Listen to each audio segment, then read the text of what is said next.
you agree this team has no excuses? I absolutely do. But why would they have an excuse? They've always had good teams, Skip. I mean, they lost a Hall of Fame left tackle. That's all. The guy's missed 20 games over the last two seasons, which is 33 games. So played 33 games the last 2 years. He missed 20 of them. He's not the first guy. He's not the only team. He's not the only guy that teams have lost. I mean, Kansas City's probably lost somebody, the Ravens and this team. So we're not going to make excuses. You tell me all the time, since 2014, only one team has drafted more Pro Bowlers than the Dallas Cowboys. That's the Kansas City Chiefs. So there's no excuse because they have the talent. We've seen them in years past have 10 Pro Bowlers, have 8 Pro Bowlers, and somehow they fall short. So I do agree with Clarence Hill Jr. that with Dak making the kind of money that he makes and the defense playing as dominant as they are, CeeDee Lamb that you believe says he's going to be a top 10 receiver, there is no excuse. I like that tight end they just drafted, Ferguson. He can make plays. He was first team All Big Ten. I told you the other day. Every time I look up, he's just a football player. I think they're going to spend a lot of time on a double tight end set. I agree. So because he can really play. Skip, look, I don't believe the Cowboys are as good right now as they were towards the end of the season, and I don't believe they did enough to improve that. But what they have should be more than enough. Now, is it enough? I believe it's enough to win the division. The question is, and I think what Clarence Hill Jr. is trying to get at, it should be more than enough to make a deeper run than one and done. Somehow you got to find a way to finagle your way into the NFC Championship game and really, really, really contend for an opportunity to get to the Super Bowl. Being one and done is not good enough. Just getting an extra round, because we've seen them advance to the divisional round. It's time for the Cowboys to take that next step and go to an NFC Championship game, get to a Super Bowl. So I expect them to do what they've done in the last couple of years. Probably, I got them winning the division. Jen said it'd be the first time since '96, because obviously they won it in '95 and repeated in '96. But for the longest, we haven't had a back-to-back champ. Well, it's back to 2004 in the NFC East. You got to go all the way back to the Eagles in 03, 04. Right. Well, wouldn't history scream Dallas won't win the division? It does. It does. That's almost 20. That's a long time. It is 18 years. Yeah. So no, Skip. They don't have any excuses.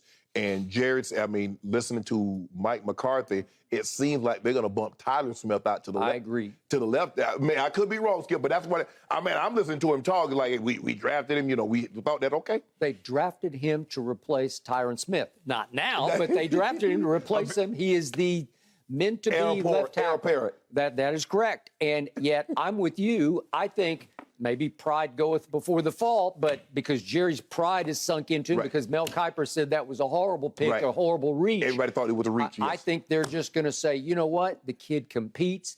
The kid's a mauler, at least at left guard. He's not afraid of anybody. They're just going to bump him right on out to left tackle and see if he can dance with the dancing bears with the quick feet that you're going to have to deal with out there. And it could be horrifying. But I think that's what they're going to start with. Yes. But for me, I agree with Clarence Hill. There's no excuses. There should have never been any excuses, because with the talent, because I always hear Pro Football Focus every year we come out here, for the last 3 to 4 years, Dallas Cowboys have had the top 5 talent. When you talk about wide receivers, they've had a top 5 wide receiver group, the top 5 offensive line group. They've had so offensively, and now with the defense that they got, and they look, even though the backups played the majority of the preseason, they were getting after people. They were. So I expect when the starters to get in there, them to even ratchet it up and leap even more and get after even more people. Agreed. So absolutely, there are no excuses. Anything less than an NFC Championship game should be failure. Okay, I'll buy that. I accept that. And for once, I 1,000% agree with your premise and your takeaway. No excuses for my Dallas Cowboys. What have I told you throughout the preseason? We will go as far as the defense carries us, and more specifically, as far as 11 from heaven carries us. Okay. And I want to congratulate him. He's our guy. He's going to start a week from tomorrow right here on this show with us. I want to congratulate him. He did come in 16th overall on the top 100. And I heard a lot of... As a true rookie. He was the only rookie to make the 100, to rank 16th. And I kept hearing player after player say, special, unicorn. That they saw it. You saw it. You just said, There he is. Yeah. That's the guy. And he has been terrorizing my offense during training camp. He hasn't played in the games yet. That's fine with me. But even in the scrimmages, they say he has been a terror. Yeah, Clarence Hill said he's unblockable. Unblockable. That is the term he used. And so I'm good to go with that side of the ball. Right. I'm going to remind you, that side of the ball led the NFL in takeaways. Okay. And in the game the other night, for what it's worth, and to your point, it was all backups versus backups. But my team intercepted 4 passes. It's hard to intercept 4 passes in a game, let alone just some goofy, silly preseason. Well, not if Geno Smith that drew Okay, out. well, okay, I got it. But they got their hands on them, and they caught them. Yes. And I got to tell you, every time I watch Israel Mukwama out of South Carolina, he played opposite J.C. Horn at corner, and he's 6'4", but they've moved him, obviously, at 205-ish to safety. He just all over the field. He's around the ball. He's getting his hands on balls. That was the second ball he is intercepted. He's a 6th-round pick. I think he can play. Yeah. I think he can play in spurts. He's not scheduled, obviously, to be a starter. Right. But my point is, this is contagious mentality. They just think they're going to take the ball away from you, okay? And I think it will translate back to the starters when the real game starts. Okay. Because that was their calling card last year, is that we take the ball away. You did. They finished 2nd last year in 3rd down defense. That's beyond turnover, beyond takeaways. That's just playing good defense. Yeah, you're getting people off the field. They were 1st in the league in that stat, and I don't want to go too deep, but it's like a 3rd-level stat called DVOA. They were number 1 in the league in that, and it translates into good defense, not just lucky takeaways, right place, right time. You can say Trevon Diggs just happened to be at the right place at the right time.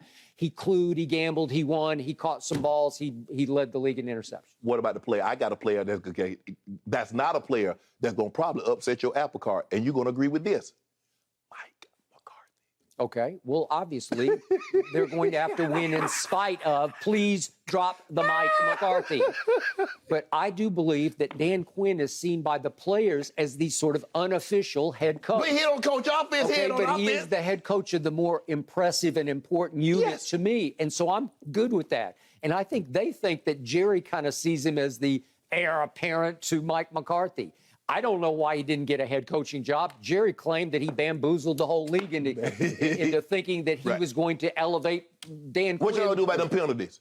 Okay, we were horrible, and we were horrible in the first preseason game. We're poorly coached, especially on offense, I told you we will go as far as the defense takes us. I think the unofficial head coach of the offense is obviously Kellen Moore, but I think Dak, I think this is his year where he's just going to take the whole show. Oh, you want him to take more ownership of the offense? Sure I do. Oh, okay. However good to great Dak Prescott can be, and I'm not going to go to great. However good he can be, he will be this year. I believe he will max out his ability this year. He's healthier than ever. He lost his quote-unquote baby fat. I think he got into some legit good shape this year. So you're saying, whatever the case may be, this is what Dak is. After this season, this is unequivocally, this is who Dak Prescott is. Is that what you're saying? Yep.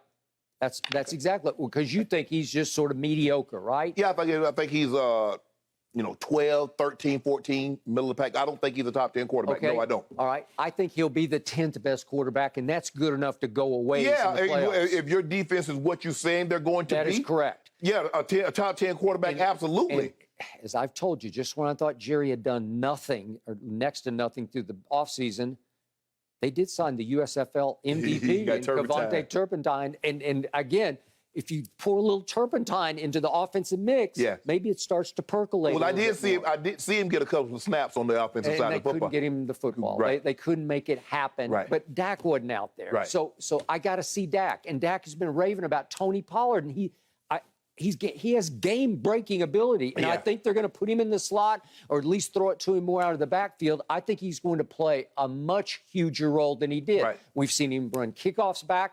We've seen Turpentine run kickoffs and punts back. This is why I agree with you. I definitely agree with you with this. I believe Tony Pollard would have a bigger role in the offense for the simple fact Turpin will take some of the special team reps off his plate, agree. the punts and kickoffs. So now I can use Tony Pollard and some of that explosiveness more on the offensive side of the football. See, and this is why I don't believe Zeke is going to get the yardage that you think, because I think it's going to be more of a 50-50 split this year than we've seen since Zeke's been in the NFL, because you've been calling for that for the last couple of years. I have. Hey, share the load, share the load, share the load. Well, Zeke has been getting the lion's share of the load. I believe it's going to be closer to 50-50. I'm not saying it's going to be 50-50, Okay. but I can see a 55-45 split with Zeke and Tony Pollard. Thunder, lightning. Zeke is nothing but thunder, especially in his advanced years now. What's he into, year 7? Yes. And we've seen him decline for 6 straight years in average yards per game. I think he will bang away between the tackles and average 80 yards a game. If he can do that, that's enough of a hammer to keep people honest. Yeah, Skip, but I don't see that. I agree with you. If he can do that, but 80 yards from 59, and you said he's had a decline for 6 straight years. Okay, I just like the way he looks. I like his mentality. They interviewed him on the telecast the other night. I liked how he sounded. I think he knows full well this is sink or swim. I think this is the equivalent of a contract year. Even though he's got another year left on his contract, he knows full well they can just dismiss him after this year with no penalty. Skip, you don't play you watch the stock, and I'm sure you've invested. You're not buying a stock that's declined 6 straight years. No, you would not. But you just did with Zeke. Okay, maybe I'm speaking heart over head. I just think that as opposed to a stock, this is a real live human being with real live pride who suddenly says, this is it for me? Hold on. He could be out of the league after this year if he does not show some rise. Skip, the man had pride. He had pride in 2018, 19, 20, He was the highest paid running back in pro football. And he looks a little semi-retired to me. And his numbers have steadily gone down. Okay. I mean, from a high of 108 to 59, so basically a 50-yard decrease from his first year to his last year. And somehow say, you know what, Shannon? He's going to go back to where he was like the middle of his career, to 80 yards a game. Well, That's what you put in your that's the middle. Remember, as a rookie, he was 108. Well, Skip, if he had, let's just say for the sake of argument, he hadn't had that 60 and the 62 and the 50 and the 59, Skip, he'd basically be a surefire Hall of Famer by now if he was averaging 80 the last 3 years. Because that would have put him at 800 plus another 6, 420. That's 1,200 plus yards. Okay. I still have Zach Martin, a surefire Hall of Famer. Yes. I better knock on wood. I hope he doesn't get hurt in some time. Right. But the point is, I got Zach Martin. You can run to the right. Yes. Terrence Steele showed me he's pretty good. Right. And I think he'll be at right tackle. I think the rookie will be at left tackle. I think Connor McGovern will be at left guard. And he's shown me something. Biotish, I don't know. He's average at best. So you just have to figure it out on the fly. Well, y'all better figure it out because you got no excuses. Okay, no excuses, because I think the quarterback will be pretty good, because I think you will have a new rapport with a new top 10 receiver named C.D. Lamb. At least he made the top 100. He eked into the 90s, and by next year, he will eke down into the 20s. That's what I believe. That's what you believe? Yes, I do. You're going to go from the 90s to the 20s? Well, Cooper Kupp went from unranked a year ago to number 4. How do you do that? Will you have the greatest single season for a receiver in NFL history? He didn't even make the top 100 a year ago. He had made 89th 2 years ago. Right. But I've never heard of a player going from you don't make the top 100 to 4th overall. Well, hell, and I believe he belongs at 4th Lamar did it. Lamar went from not making it to go to number 1. Okay, all right. Well, that's fine. I'm with you. No excuses. Yeah. Here we go. You're not going anywhere. I'm good. I'm feeling better and better. Man, take the NFC East crown and be happy. Okay. You want to see? Well, that would be a huge achievement, because nobody's done it in 18 years. No. You see what you're doing? We get high marks for that. No, you don't. Yes, no, you don't. Now you sell it. See, you told me it's like NFC Championship game or bust. Now you talk about, well, we get high marks if we win the division. No, you don't. Philly is legit. If we can overcome Philly, that will be an achievement. I thought you was more legit. More legit than I thought we were going to be. I think we're a little better than Philly overall because of our defense. I think our defense will be definitely better than Philly. What about their offense? Their offense look good. Yeah, well, you don't like the quarterback, so what do I have to... The Hall of Famer told me the quarterback's no good, so why should I worry? You can see it, you do. I didn't say he wasn't any good. I say I need to see more. I need to see more consistency. Okay. I need to see that from your quarterback while you bumping him. You make it seem like your quarterback is the pillar of steadiness. He's not. All All I know is the talk of quarterbacks is Baker Mayfield. Whatever. Thank you for watching. You can subscribe here to get the latest from the show, and be sure to check out more of the best clips from Undisputed, or go watch a few other segments from our other shows on FS1.